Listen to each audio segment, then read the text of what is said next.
জি24ঘন্টা.com আপনাদের সবাইকে স্বাগত। আর আপনারা জানেন যে গত ৩ দিন ধরেই আমরা এই অনুষ্ঠানটা করছি। যেখানে দিনের একটা অন্যতম গুরুত্বপূর্ণ সাংস্কৃতিক খবর ধরে একজন অতিথি থাকছেন আমাদের সঙ্গে।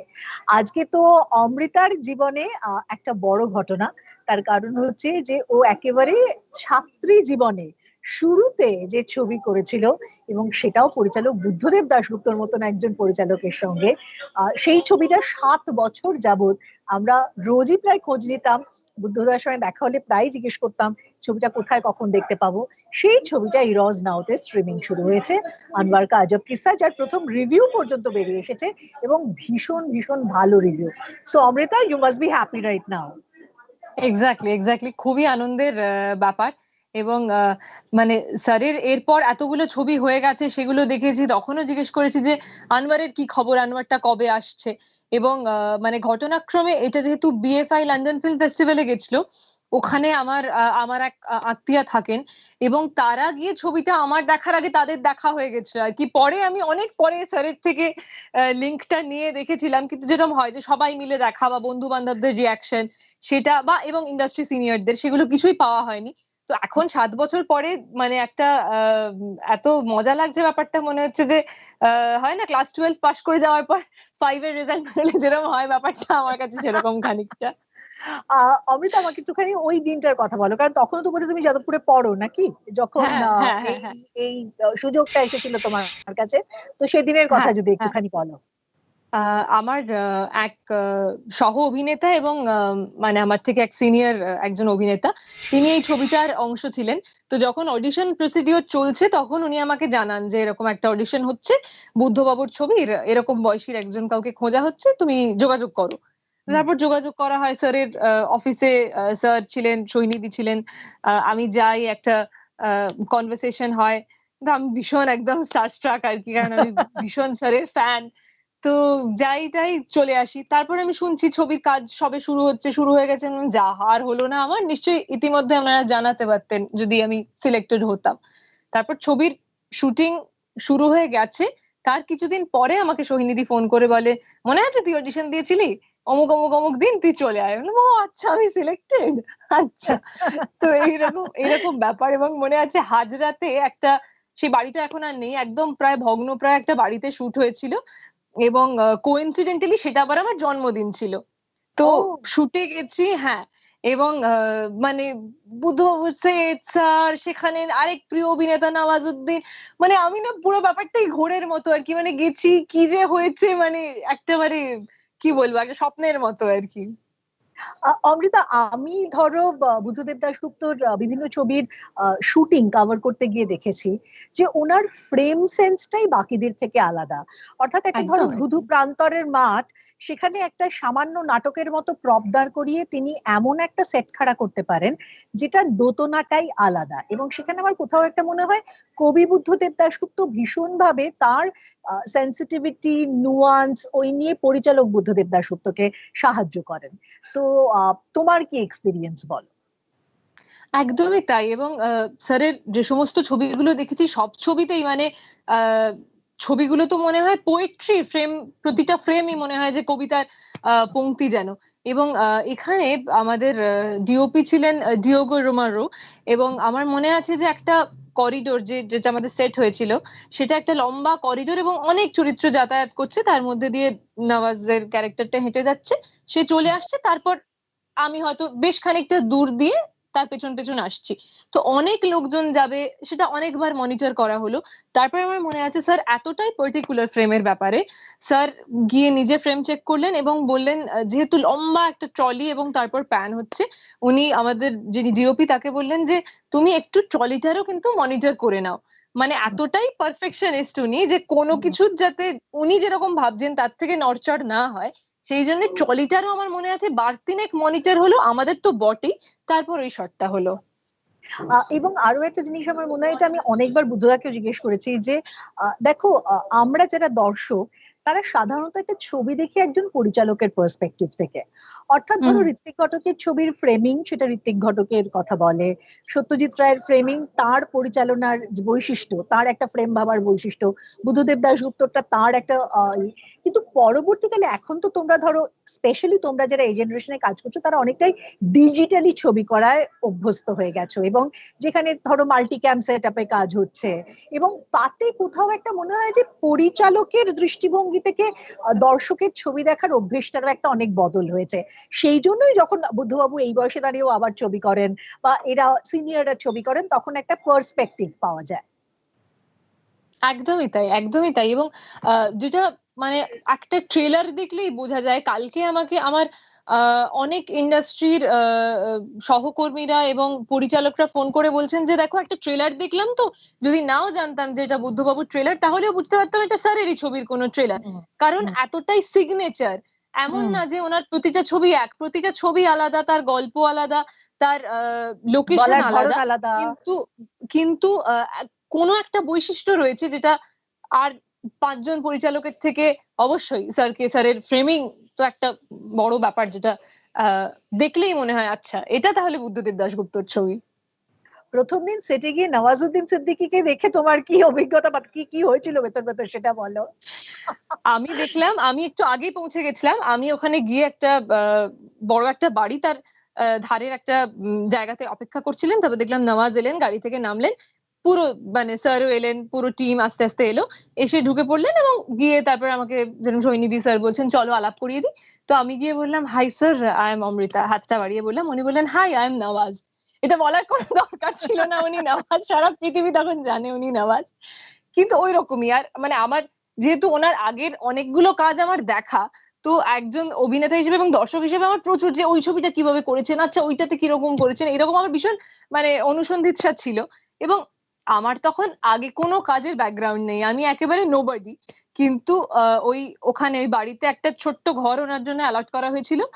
একটা তক্তপোষে উনি একেবারে চরিত্রটা হয়েই থাকতেন। এবং আহ যখনই ওনার সঙ্গে মানে ওই যে কদিন আমার শুট ছিল 3-4 দিন, আমি আহ মানে যাওয়ার পর থেকেই ওনাকে আচ্ছা এটা ওটা সেটা জিজ্ঞেস করতে থাকতাম। এবং ওনার উত্তর দিতে কোনো সে বিষয়ে ওনার কোনো মানে কি বলবো কোনো সমস্যা ছিল না। মানে আমার কন্টিনিউয়াস প্রশ্নের উত্তর কিন্তু উনি জুগিয়ে গেছেন। মানে খুব একেবারে মানে সিম্পল আর কি, যেরকম ওনার চরিত্রটা ছিল উনি সেরকমই মাটির মানুষ হয়ে আমাদের সবার সঙ্গে মিশেছেন। আহ, আমাকে এই কথাটা বলো অমৃতা, কারণ আমিও তোমাকে তোমার খুব ছোটবেলা থেকে চিনি জানি, হ্যাঁ, এবং সেই হ্যাঁ, জায়গাটা থেকে আমার দেখে কোথাও একটা মনে হয় যে অভিনেত্রী হিসেবে তুমি যতটা প্রগ্রেস করেছো সেটাতে একজন সত্যি তো একজন অভিনেতাকে তো বিভিন্ন রকমের চরিত্র করতে হয় এবং বিভিন্ন ফরম্যাটে কাজ করতে হয়, এবং এখন যখন ফরম্যাটটা আস্তে আস্তে এসে আমরা দেখছি প্রায় মোবাইল ফোনে এসে দাঁড়িয়েছে, আমরা তো কিন্তু হ্যাঁ, সত্যি এই পোস্ট লকডাউন বা পোস্ট প্যান্ডেমিক সিচুয়েশনে নিউ নর্মাল লাইফে নিউ নর্মাল বিজনেসের নিরিখে কি হবে বক্স অফিস ছবির পর্দায় মানে বড় পর্দায় আমরা এখনো জানি না, সেগুলো অনেক প্রশ্নের মুখে দাঁড়িয়ে আছে, এবং আমার ধারণা তার মতো করেই একটা সমাধানও নিশ্চয়ই বেরোবে। কিন্তু এই ধরো ফরম্যাট তো বদলে গেছে, স্ক্রিন বদলে গেছে। এবার ধরো তোমরা ওই আনোয়ার কাজাব কিসা বা যে কটা বড় ছবি এখন এই ধরো ছোট মানে মোবাইল স্ক্রিনে রিলিজ করছে, বিভিন্ন প্ল্যাটফর্মে রিলিজ করছে, হ্যাঁ।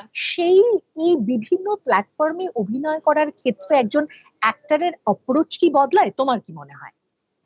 আহ দেখো আমার যেহেতু আমি সাম্প্রতিক বেশ কিছু ডিজিটাল মাধ্যমের জন্য কাজ করলাম, যেগুলো সবই ওটিটি রিলিজ জেনেই করেছি। তো এবং তোমাকে আমি বলতে চাই, আমি আমার দর্শকদেরও বলতে চাই, দময়ন্তীতে তোমার চরিত্রটা আমার ভীষণ ভালো লেগেছে, যা the way thank you you, approach thank you. The character. নাম ছিল শর্মিষ্ঠা। হ্যাঁ। না সেই জন্য না, কিন্তু তোমার অভিনয় আমার না, খুব ভালো লেগেছে। Thank you, thank you. আমারও চরিত্রটা আমাকে যখন অ্যাপ্রোচ করা হয়েছিল আমি দেখলাম যে অনেক কিছু আছে এই চরিত্রটার মধ্যে যেগুলো হয়তো আগে করার সুযোগ ঘটেনি। তো এবার যেরকম হয় না যে ধরো তুমি একটা এপিসোডে 6টা সিন শুট করেছো, এবার তোমার এপিসোড লেন্থ হতে হবে 30 মিনিট, শুট হয়ে যায় 50 মিনিট। তো তোমার কিছু সিন বাদ যায় বা কিছু শর্টস বাদ যায়, যেরকম হয়েছে এই ক্ষেত্রে আমার, সেটা একটা অ্যাক্টরের একটা মানে কি বলবো খুঁতখুঁতুনি, ওইটা রইলো না, কিন্তু কিছু করার নেই। তবে তুমি যেটা বলছিলে যে বিভিন্ন মিডিয়ামে, দেখো আমার মনে হয় মানে আমার ব্যক্তিগতভাবে মনে হয় যে একটা ছবি, কারণ এখন যে পরিস্থিতির মধ্যে দিয়ে আমরা যাচ্ছি, আমরা তো সার্টেনলি বলতে পারছি না যে এটা হল রিলিজই হবে। হতে পারে হুম, সেটা ওটিটি রিলিজ হলো, আবার হুম, উল্টোটাও হতে পারে, উল্টোটা যদিও কম হয়। তো আমার মনে হয় আমার ব্যক্তিগতভাবে মনে হয় যে ওটিটি এবং হলের অভিনয়ের, আমি আহ, মানে অভিনয়ের ক্ষেত্রে আমি আলাদা করে কোনো ফারাক করি না। তবে এটা তো বটেই, কোনো কোনো সময় মনে হয় ধরো কোনো ফ্রেম বা কোনো এক্সপ্রেশন, সেটা আমি ছোট্ট মোবাইল স্ক্রিনে আমার দেখে যা ইম্প্যাক্টটা হবে, সেটা আমি অত বড় একটা স্ক্রিনে দেখলে তার ইম্প্যাক্টটা একেবারে আলাদা। মানে সাম্প্রতিক কালে ধরো দুটো ছবির কথা আমি বলতে পারি, একটা গুলাবো সিতাবো আর একটা হুম, লুডো। মানে হুম, এই দুটো দেখে আমার মনে হলো উফ, এটা যদি বড় স্ক্রিনে দেখতে পারতাম। কারণ কোনো হুম, কোনো শট দেখে আমার মনে হচ্ছে আচ্ছা অমিতাভ বচ্চন যখন হেঁটে যাচ্ছেন, ওই বৃষ্টি পড়ছে হুম, শেষের দিকে, ঠিক। বললাম ভগবান, মানে এটা হলে হলে ইম্প্যাক্টটা কি হতো। ঠিক কথা, ঠিক কথা।